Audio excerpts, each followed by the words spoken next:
जय हिंद दोस्तों। आपका स्वागत है हमारे YouTube channel learning point with Abhishek में। अगर आप चैनल पर नए हैं तो चैनल को सब्सक्राइब कर लीजिए और बेल आइकन प्रेस कीजिए ताकि आपको डेली डिक्टेशन मिल सके। 100 शब्द प्रति मिनट डिक्टेशन स्टार्ट। भारतीय रिजर्व बैंक के गवर्नर ने एक बार फिर दोहराया है कि चालू वित्त वर्ष में विकास दर 10.5% रह सकती है।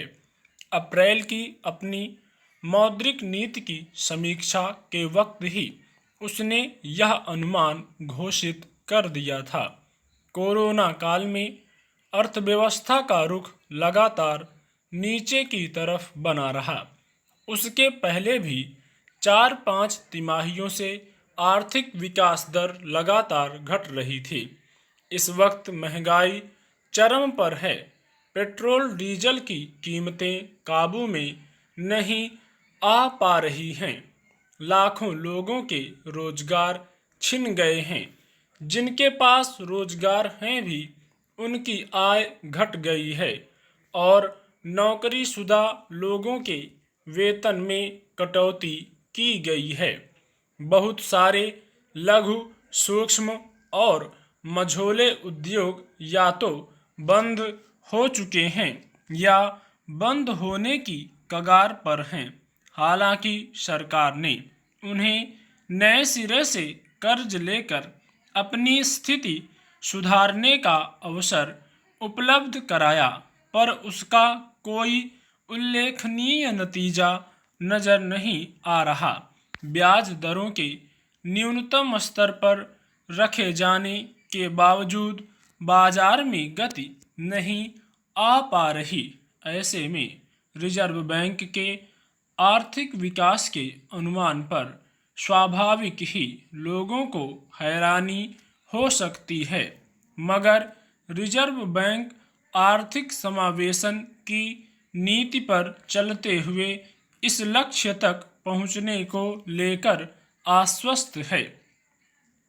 रिजर्व बैंक गलत तरीके से बिक्री, साइबर सुरक्षा, आंकड़ों की गोपनीयता जैसे जोखिमों को प्रभावी तरीके से दूर करने और वित्तीय प्रणाली को भरोसेमंद बनाने को लेकर प्रतिबद्ध दिखता है।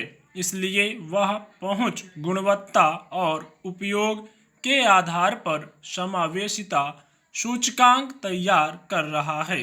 इसके पीछे उसकी मंशा समझी जा सकती है।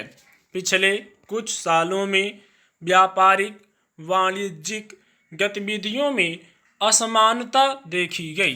कुछ औद्योगिक घरानों की कमाई तेजी से बढ़ी दर्ज हुई तो बहुत सारे उद्योगों के लिए अपना अस्तित्व बचाना मुश्किल हो गया। फिर इंटरनेट के जरिए कारोबार करने वाली देसी विदेशी कंपनियों ने मंदी का खूब लाभ उठाया। बिक्री में कई अनियमितताएं भी देखी गईं। इस तरह उनके आंकड़ों की गोपनीयता को लेकर भी सवाल उठे। बड़े उद्योगों के उत्पाद और बिक्री का दायरा संपन्न वर्गों तक केंद्रित होता दिखा। इस तरह व्यापारिक गतिविधियों में एक प्रकार का असंतुलन पैदा हुआ। इसे रिजर्व बैंक कैसे संतुलित कर पाएगा, देखने की बात है। वह खुद भी मानता है कि अभी मांग की गति धीमी बनी रहेगी। जाहिर है इसका असर उत्पादन पर पड़ेगा। बाजार में तेजी ला पाना बड़ी चुनौती रहेगी, मगर वह वित्तीय संतुलन और समावेशिता के अपने इरादे में कुछ हद तक सफल हो पाता है तो बड़े और छोटे उद्योगों के बीच बढ़ रही खाई को पाटने में अवश्य कुछ कामयाबी मिल सकती है। अर्थव्यवस्था को मजबूती और टिकाऊपन तभी मिल पाएगा जब लोगों की क्रय शक्ति बढ़ेगी, और वह तब संभव होगा जब रोजगार के अवसर बढ़ेंगे। अभी स्थिति यह है कि वित्तीय कमजोरी की वजह से तमाम संस्थानों ने अपने यहाँ नई भर्तियों पर रोक लगा रखी है। लोगों की आय बंद या फिर कम हो गई है, इसलिए वे जरूरी खर्चों के मामले में भी मुट्ठी भींच कर चल रहे हैं। ऐसे में नए रोजगार के रास्ते संकुचित हो गए हैं।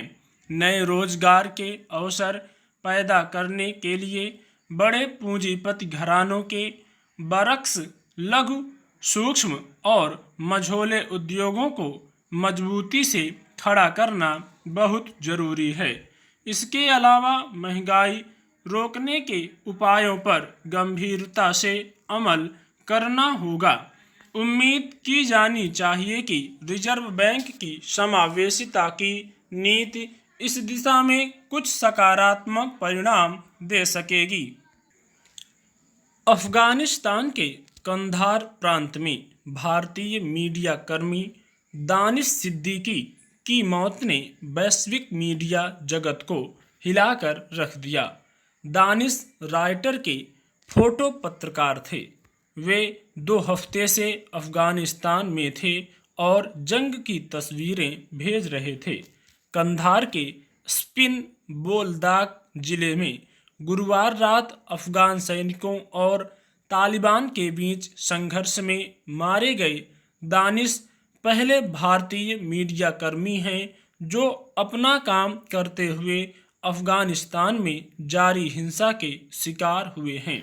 हालांकि युद्ध और हिंसाग्रस्त इलाकों में काम करने वाले मीडिया कर्मियों को ऐसे खतरों का सामना तो हर पल करना ही पड़ता है। गृह युद्ध से जूझ रहे मुल्कों में पत्रकारों पर हमले नई बात नहीं है। युद्ध के माहौल में कब कौन किसकी गोली या बम हमले का शिकार हो जाए कोई नहीं जानता। यह मीडिया कर्मियों का साहस और पेशेवर प्रतिबद्धता ही है कि वे जान जोखिम में डालकर अनवरत काम करते रहते हैं। बतौर फोटो पत्रकार दानिश सिद्दीकी को जोखिम भरे इलाकों में जाकर काम करने का शौक था। अपने 12 साल के पत्रकारीय जीवन में उन्होंने जो उपलब्धियां हासिल की वे भी कोई मामूली नहीं हैं।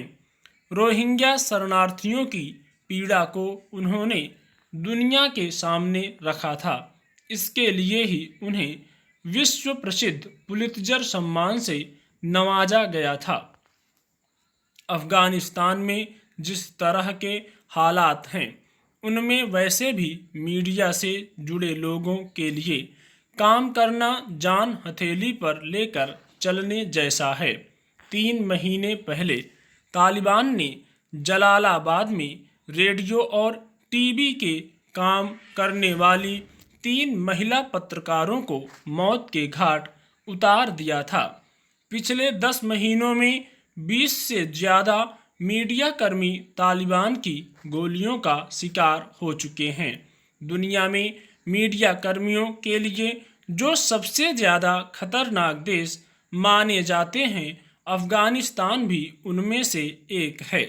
इस वक्त यहाँ ज़्यादातर इलाकों में अफगान सैनिकों और तालिबान के बीच भारी जंग चल रही है। तालिबान का दावा है कि उसने देश के 85% हिस्से पर कब्जा कर लिया है।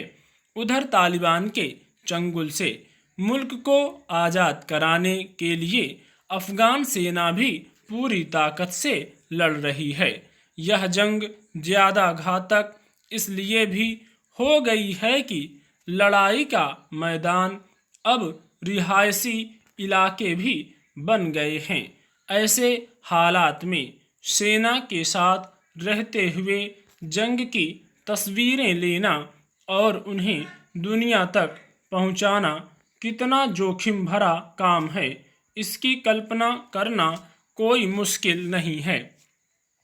मीडिया कर्मियों के लिए ऐसे खतरे उनके अपने देश में भी कम नहीं होते। सत्ता की तानाशाही के खिलाफ प्रदर्शनों, भ्रष्टाचार, नागरिक अधिकारों के हनन जैसे मुद्दों पर धरने प्रदर्शनों के दौरान भी सुरक्षा बल मीडिया कर्मियों को निशाना बनाने से नहीं चूकते। ज्यादा चिंता की बात इसलिए है कि अब लोकतांत्रिक होने का दावा करने वाले देशों में भी ऐसी प्रवृत्ति तेजी से बढ़ रही है। स्टॉप।